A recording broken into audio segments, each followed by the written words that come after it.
nachman, nachman, meuman. Nachman. Oh, so he went to the market and saw merchants traveling in a large carriage. Where are you going? He asked them. To Lagorno, they answered. Will you take me with you? He asked. Sure, they said. They took him there, and from there they went to Italy, and from there to Spain. Meanwhile, years had passed, and he had become even more sophisticated since he had been in many countries. So he thought to himself, the time has come to be realistic. The time has come to be realistic. He focused his analytic mind on what he should do. He decided to study the art of a goldsmith. This trade provides status. This trade provides status. It is pleasant. This trade provides status. It's pleasant.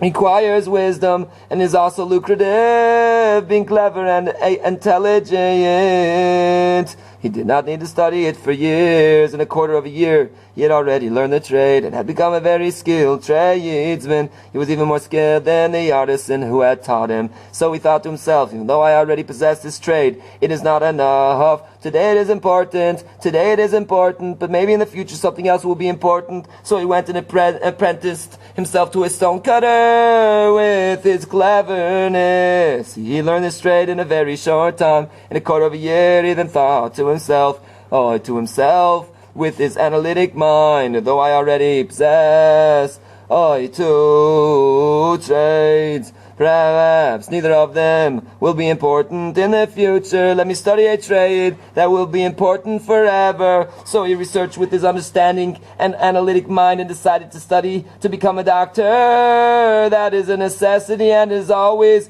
important. Studying to become a doctor required that he first study reading and writing Latin. And also study philosophy, but this too, with his understanding, he was able to learn in a short time. A quarter of a year, he became a renowned doctor and philosopher, and a professor in all fields. At this point, the entire world began to seem meaningless to him, since he was such a skilled tradesman and such a scholar and doctor. And all other human beings were insignificant in his eyes. Then he decided to settle down and get married. He thought to himself, if I get married here, who will know what has become of me? Let me return to my hometown so that everyone will see what I have become. I left there a youth and now I have reached such greatness. So he traveled home, but he was extremely uncomfortable along the way. On account of his wisdom, he had no one to talk to, and he could not find an inn and that pleased him. This caused him great suffering. Let us put aside for a while the story of the sophisticate and tell the story of the simpleton. Now the simple one had learned the trade of a shoemaker. Since he was simple, he had to study it for long until he acquired the skill, and even then he was not that skilled in it. He got married and supported himself with this trade, and since he was simple and was not so skilled, he had to work very hard. Yet he earned only a bare minimum. He didn't even have free time to eat, since he always had to work because he was not that skilled. So in the midst of working, while making a hole with the awl, awl, and sewing the thick shoemaker's thread in and out, he would take a bite of bread and eat. He would take a bite of bread and eat, but he was always extremely happy. He was always full of joy. He enjoyed all types of food and drink and clothing. He would tell his wife, "Dear wife, please give me to eat," and she would give him a slice of bread, and he would eat it. Or he would say, "Please give me some bean soup," and she would give him another slice of bread, and he would eat it. Then he would praise her and say, "How tasty and so good is this soup? How tasty and so good is this soup?" He would ask her to give him some meat. or other delicacies, and for each and every food she would give him a slice of bread, and he would enjoy it immensely, and praise her highly for that food, and he would enjoy it immensely, and praise her highly for that food, telling her how tasty and good it was, as if he was actually eating it, and indeed with his eating the bread, he tasted whatever food that he wanted, on account of his simplicity and great joy. And indeed, with his eating the bread, he tasted whatever food that he wanted, on account of his simplicity and great joy. He would also say to his wife, "Dear wife, please give me some beer to drink." She would give him water, and he would praise how good the beer was. "Please give me some honey wine." And she would give him water, and he would praise it as said, "Please give me wine," or whatever, and she would give him water. He enjoyed it and praised that drink as if he was actually drinking it. The same regarding clothing. They shared clothing. They shared clothing, he and his wife. Owned one fur-lined coat when he needed to wear the fur-lined coat to go to the market. For instance, he would say, "Dear wife, please give me the fur-lined coat," and she would give it to him when he needed to wear a respectable fur coat to go among people. He would say, "Dear wife, please give me the fur coat," and she would give him the fur-lined coat. He would enjoy it and praise it. How good is his fur coat? And when he needed a silk jacket to go to synagogue, for instance, he would say, "Dear wife, please give me the silk jacket," and she would give him the fur-lined coat. He would say, "How nice and pleasant is this silk jacket." Or when he needed to wear a silk robe, she would also give him the fur-lined coat, and he would praise it and enjoy it and say, "How pleasant and nice is this silk robe." And similarly with other things, he was always filled with joy and happiness. And when he finished making a shoe, and this shoe probably had 3 points, since he was not so skilled, he would take the shoe in his hand and praise it greatly, taking great pleasure out of it, and say, "My dear wife, how pretty and wonderful is this shoe, how sweet is this shoe. This shoe is as sweet as honey and sugar."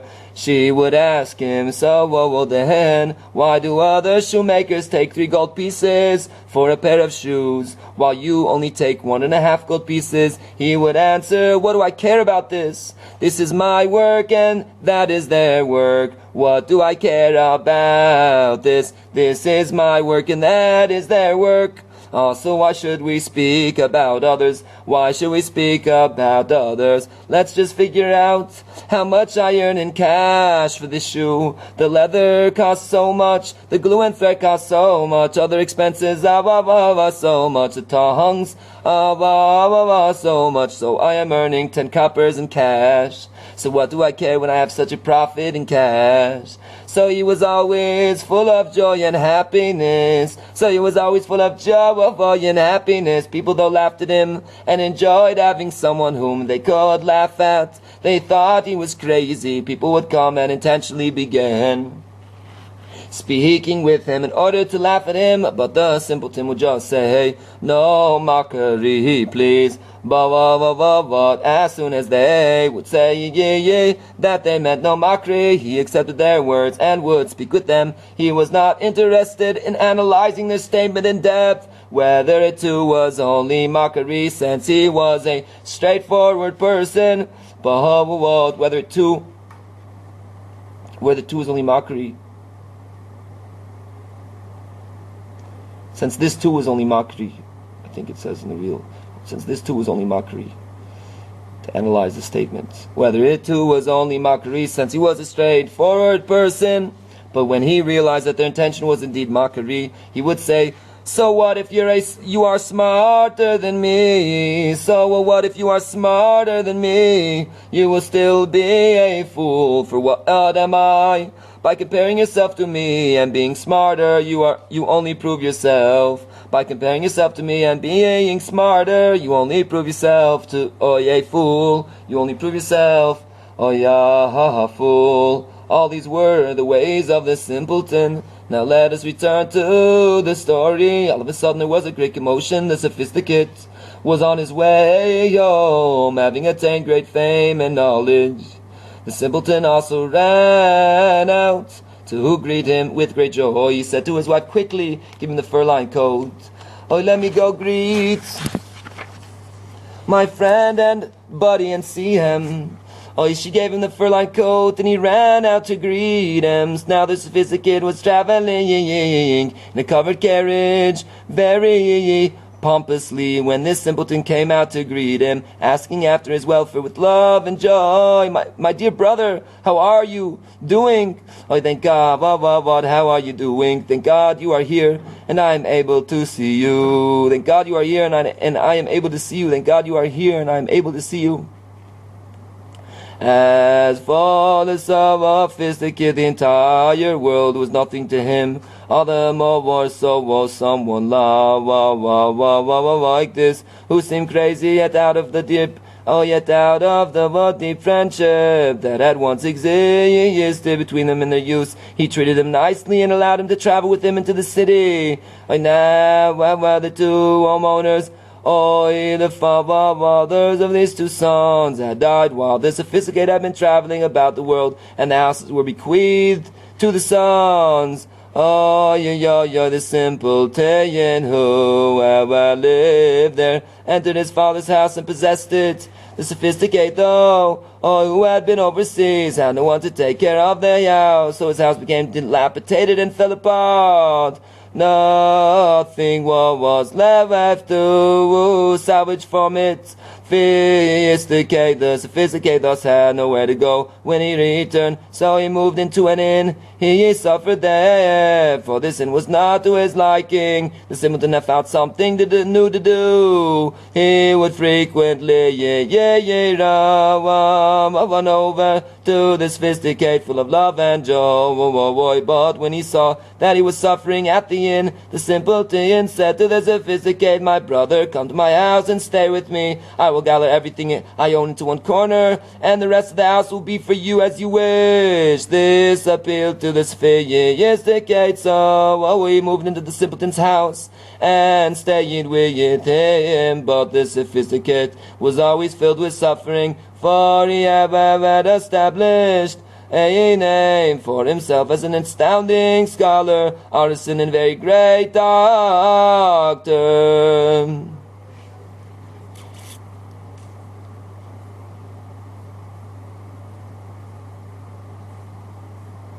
A minister came to him and ordered a golden ring. He made a most beautiful ring, engraving etchings on it in the most wondrous way, including the etching of a tree that was absolutely stunning. But when the minister came, he did not like it. He did not like the ring at all. The sophisticate was extremely upset by this, for he knew that in Spain this ring with this tree would be considered absolutely stunning. This ring with this tree would be considered absolutely stunning. The same thing happened when a certain high-ranking minister came from abroad with a beautiful and precious stone and brought it to the sophisticate. With another precious stone with an etching on it, instructing him to copy the etching onto the other stone he had brought.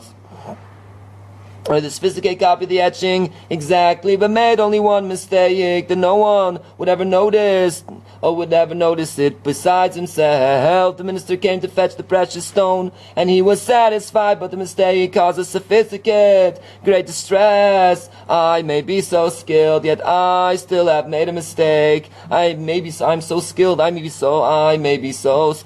I still have made a mistake. And he suffered from his medical practice as well. health. For instance, he would treat a patient and give him some medicine that he knew for sure would heal him if the person was destined to live, for it was a very potent medicine. Yet if the patient died, people would say that he was to blame. This caused him great suffering.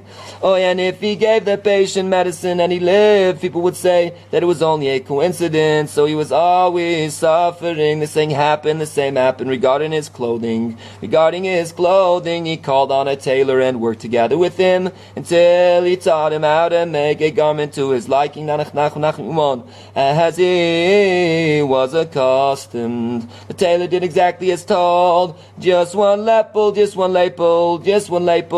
was slightly off and not fully centered. The sophisticate was extremely upset, for he knew that though in this city it is considered very nice, for they don't understand these things. But if I were in Spain with such a lapel, I would be a laughing stock and an object of ridicule. So he was always suffering. The simpleton continued running over to the sophisticate,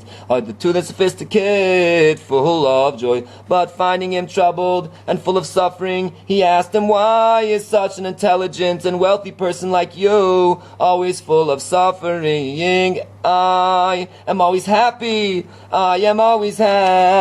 The sophisticate laughed at him, looking upon him like a lunatic. "The average person who laughs at me," said the simpleton, "is a fool, since he is anyway smarter than I. All the more so an intelligent person is a fool, since he is anyway smarter than I. All the more so an intelligent person like you. And what if you are smarter than I? I only wish," concluded the simpleton, "that you reach my level." "Indeed," responded the sophisticate, "I might reach your level were I to lose my intelligence or become ill or insane. For what are you? A lunatic. But that you should reach my level is absolutely impossible. You can never be as smart as I." "For God," replied the simpleton, "anything is possible. In the blink of an eye, I can reach your level. In a blink of an eye, I can reach your level." The sophisticate laughed heartily at the simpleton. Now these two sons were called by everybody as the sophisticate and the simpleton. For sure, there are many sophisticated and simple people in the world, but in this case the contrast was very prominent, since they both came from the same place and studied together. Yet one became a very astounding scholar, while the other remained a very simple person.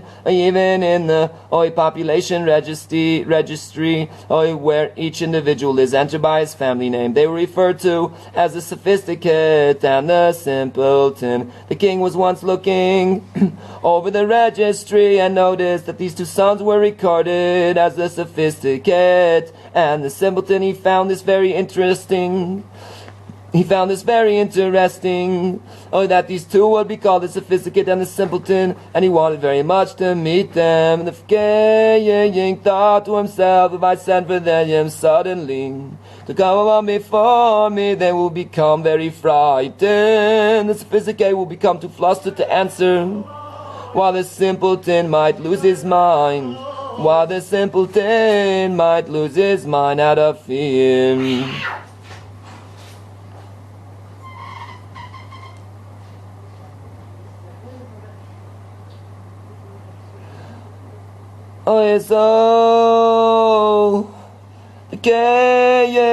So the king decided to send a clever person to the sophisticate and a simple person to the simpleton. The problem was though, how could he find a simple person in the capital? Could he find a simple person in the capital? Since the most people in the capital are sophisticated. However, the one in charge of the treasury is specifically a simple person, for a clever person is not put in charge of the treasury, lest he use his cleverness and intelligence to to embezzle from the treasury. So specifically, a simple person is appointed over the treasury. The king called upon a clever person, and upon this simple one, and sent them to the two sons. He gave a letter for each of them. He also sending a letter to the governor of the regional government in which these two sons lived. He instructed the governor in the letter to send messages in his name to the sophisticate and the simpleton, so that they should not be apprehensive.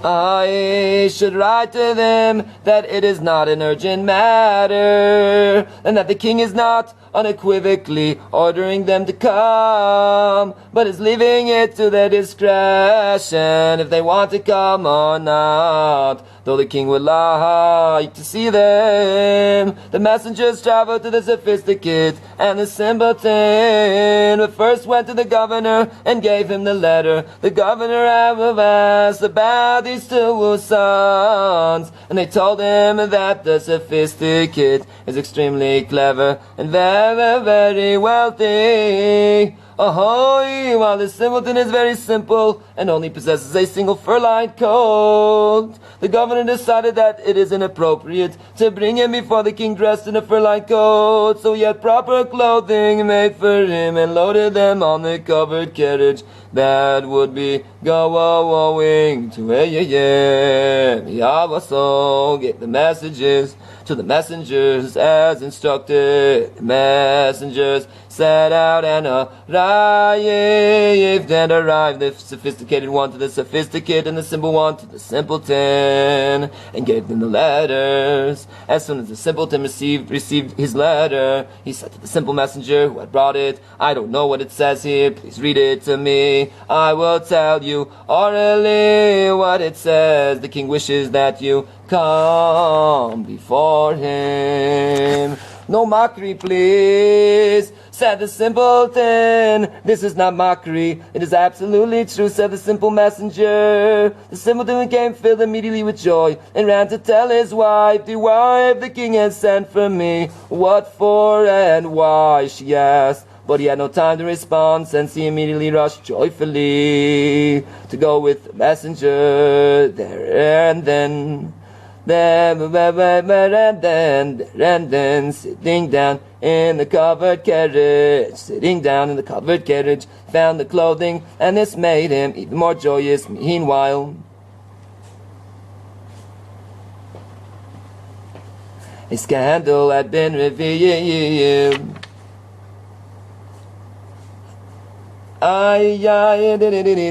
Meanwhile, a scandal had been revealed involving the governor, and the king had him deposed. The king decided that it would be better that a simple person be the governor, since the simple person would run the country sincerely and honestly, since he does not know how to be clever and shrewd. The king decided to appoint the simpleton as governor, so he sent his instructions that the simpleton whom he had sent for should become the governor. However, the simpleton would have to pass by the governor's city. Officials should wait at the gates, and as soon as he would pass there, they should stop him and appoint him to this position of governor. This was done. They waited at the gates, and as soon as he passed there, they stopped him and told him that he had been appointed the governor. "No mockery, please."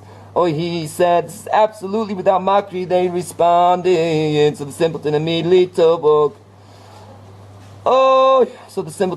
took on the position of governor with firmness and courage.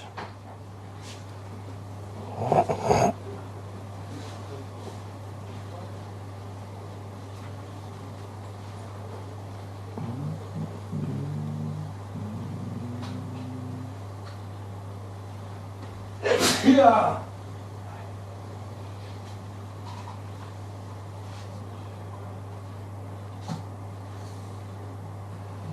So the simpleton immediately took on. So the simpleton immediately took on.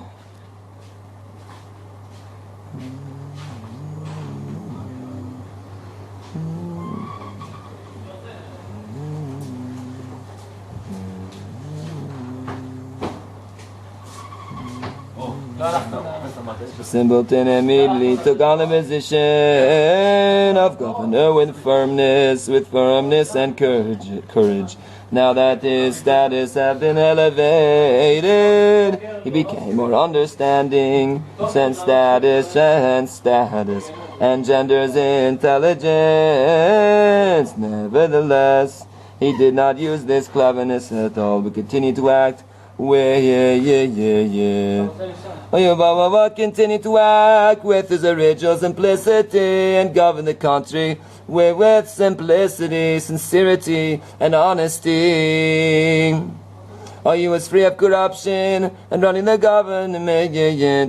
government does not demand great intelligence and wisdom, rather only uprightness, and simplicity. When two people would come before him for justice, he would say, "You are innocent and you are guilty," with his honest simplicity, without any deviousness or deceit. He acted with honesty in all matters. The people loved him very much. He had counselors who sincerely loved him, and since they loved him, one of them advised him, since you will certainly be called to the king, especially since he has already sent for you, and it is also the custom that the governor must visit the king.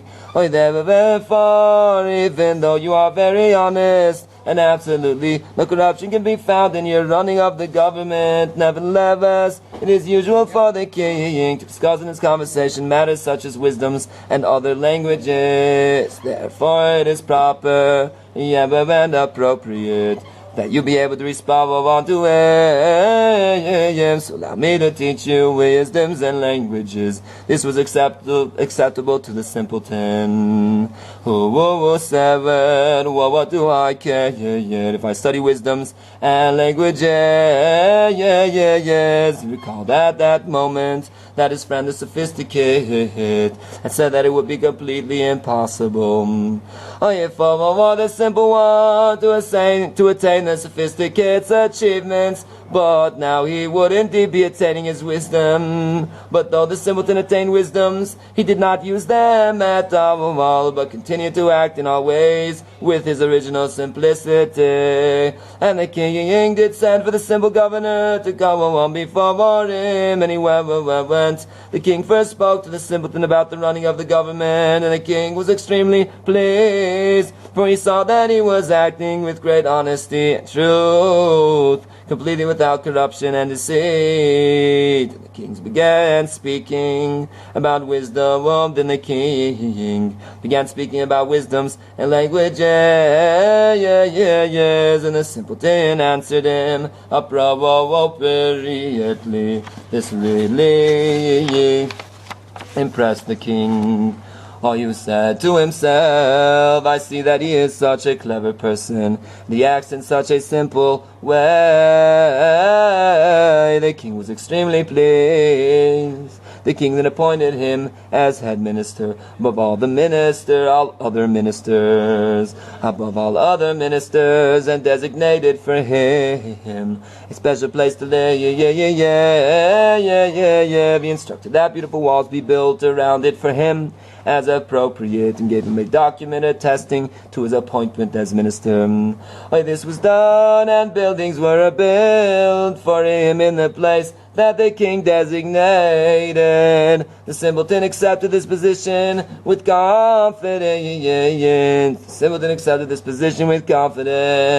Meanwhile, when the sophisticated received the king's letter, he responded to the clever messenger who had brought it. Give me time, sleep here overnight, and we will discuss it and decide. In the evening, the sophisticate made a special meal for the messenger. During the meal, he began to show his cleverness and analysis.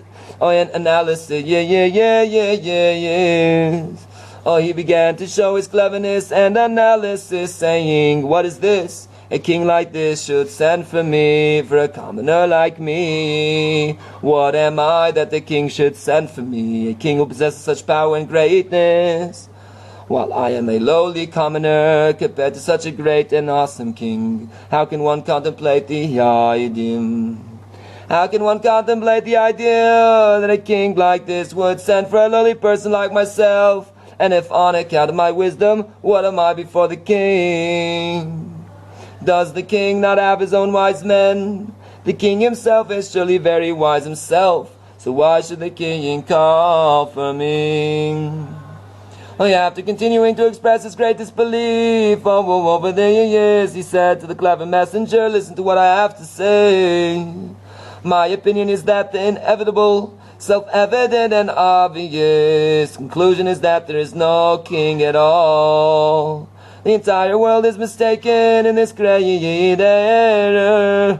They think that there is a king. But look and understand, how can this be that all people would surrender themselves to rely on one person, the king? Obviously there is no king at all.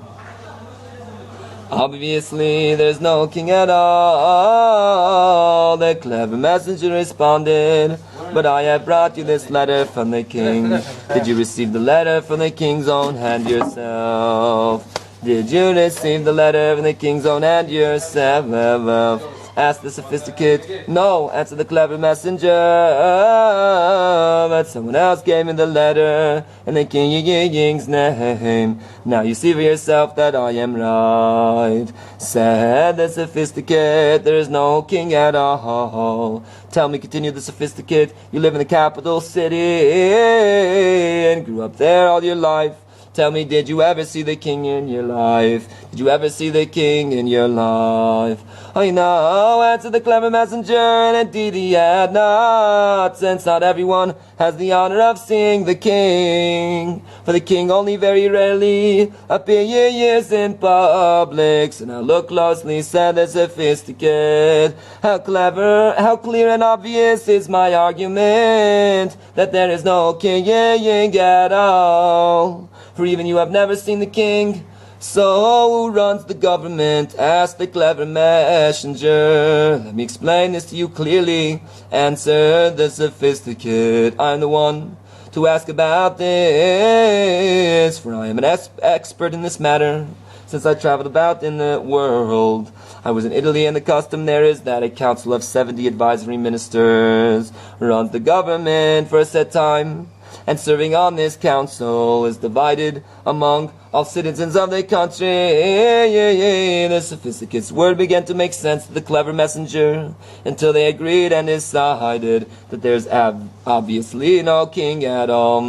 Till they agreed and decided that there's obviously no king at all. But wait till the morning, said the sophisticate. I will clarify this for you even more, that there is no king at all. The sophisticate arose in the morning and woke the clever messenger. Come home, that's all with me, he said to him, and I will show you clearly how the entire world is mistaken, and that in truth there is no king at all. They are all greatly mistaken. And they walked about in the marketplace and saw a soldier. They grabbed him and asked him, for whom are you working? For the king, he said. Have you ever seen the king? They asked. No, he answered. So look, the sophisticate said, is there any greater insanity than this? They continued on to an army officer and began talking with him until they asked, for whom are you working? For the king. Have you ever seen the king? No. So now look with your own eyes, said the sophisticate. It is obvious that they are all mistaken and there is no king at all. So they agreed between them upon this matter, that there is no king at all. Come, let us travel around the world. I will continue to show you how the entire world is in such great error, said the sophisticate. So they traveled around the world, and wherever they arrived, They found the people in error. The idea of a king became for them a byword, and wherever they found people in error, they used the king as a byword. Your belief is as true as the idea of a king. They continued traveling about until they used up their money and sold a horse, then another, until they sold all of them and were forced to travel on foot. But they continued to question people and found them all to be in error. Thus they became wandering paupers and lost their prestige. Thus they became wandering paupers and lost their prestige. They became completely irrelevant, for no one paid any attention to paupers like them. But as they were traveling about, it happened that they arrived at the city in which the simpleton, who was now the minister, lived. In that city there was a true miracle worker who was very respected, for he had accomplished wondrous things. Even among the ministers he was very, very respected and famous. Now these clever ones arrived in the city, and as they were walking about, they arrived at the house of the miracle worker. They saw that 40 or 50 carriages of sick people were standing there. The sophisticate assumed that a doctor lived there. He wanted to go in, since he was himself a skilled doctor, and wanted to meet him. Who lives here, he asked. A miracle worker, they said. The sophisticate began to laugh loudly and said to his friend, "This is a most amazing falsehood, a mistake. This is an even greater error than the belief in a king. My friend, let me tell you all about how greatly the world is in such an error like this." Meanwhile they were hungry, finding 3 or 4 coppers still in their possession. They went to a public kitchen where one could find food for as little as 3 or 4 coppers. They ordered food, which was served to them. As they were eating, they were talking and mocking the lie and error regarding the miracle worker. Oh, the owner of the public kitchen heard them and was enraged, since the miracle worker was held in great esteem in that place. Finish eating your food and get out of here, he told them. While they were still there, the miracle worker's son entered, and they continued mocking the miracle worker in his presence. The owner of the public kitchen rebuked them for mocking the miracle worker in the son's presence, eventually beating them forcefully and pushing them out of his house.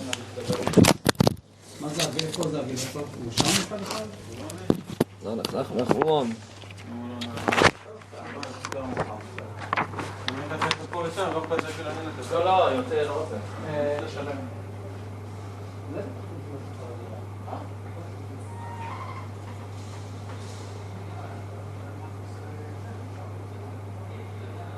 Nachman. They were enraged and wanted to take him to court for beating them. They decided to return to their host, where they had left their belongings, discuss with them how to get a court hearing against this man. They went and told him that the owner of the public kitchen had beaten them harshly. What for, he asked them. They told him that they had spoken against the miracle worker. It is certainly not right to beat people, he said, but you acted completely out of place by speaking against the miracle worker. The miracle worker is held in very high esteem here. They saw that there was no one to talk to, since he too was in error, so they left him to go to the court clerk, who was a Gentile. They told him the story that they had been beaten. What for, he asked them. Upon telling him that they had spoken against the miracle worker, the clerk beat them as well and pushed them out of his house. So they went from here to there, from minister to higher minister, until they reached the highest minister, the simpleton. In front of this minister's house stood soldiers at guard. They informed the minister that someone would like to speak with him, and he instructed to let him in.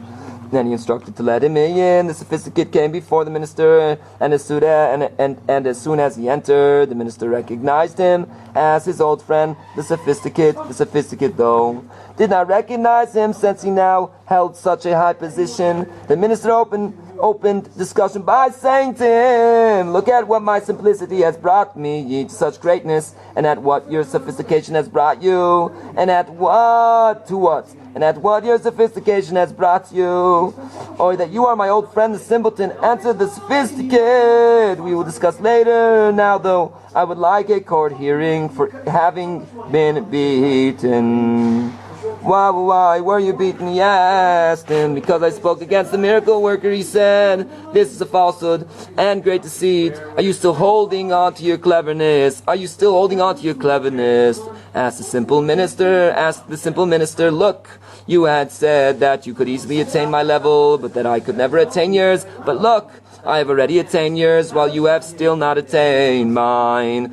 I see that it is more difficult for you to attain my simplicity.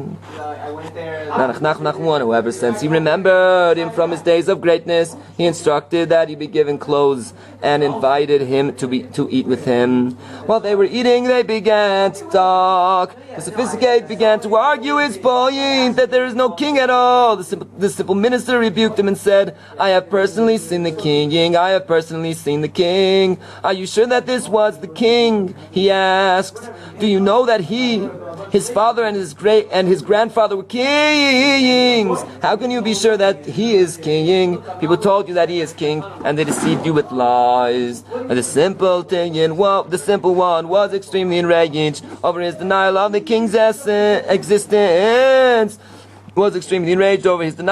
existence. Meanwhile, someone entered and said, the devil is called for you. The simpleton became extremely terrified and ran to tell his wife. With great fear that the devil had sent for him, she advised him to send for the miracle worker. He sent for him, and the miracle worker came and gave him amulets and other trinkets to protect him, telling him that he need no longer fear. The simpleton had full faith in this. The sophisticate and the simpleton sat down together again. And the sophisticate asked him, what were you so terrified about? Because the devil had sent for us, he answered. The sophisticate laughed at him. Do you really believe in the devil?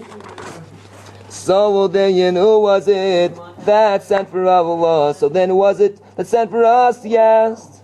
It must have been my brother who wanted to meet me, answered the sophisticate. He sent for me in this clever way. So how did he get past all the gods? Asked the simpleton. He must have bribed them, answered the sophisticate, to lie and deny that they saw anyone. To lie and deny that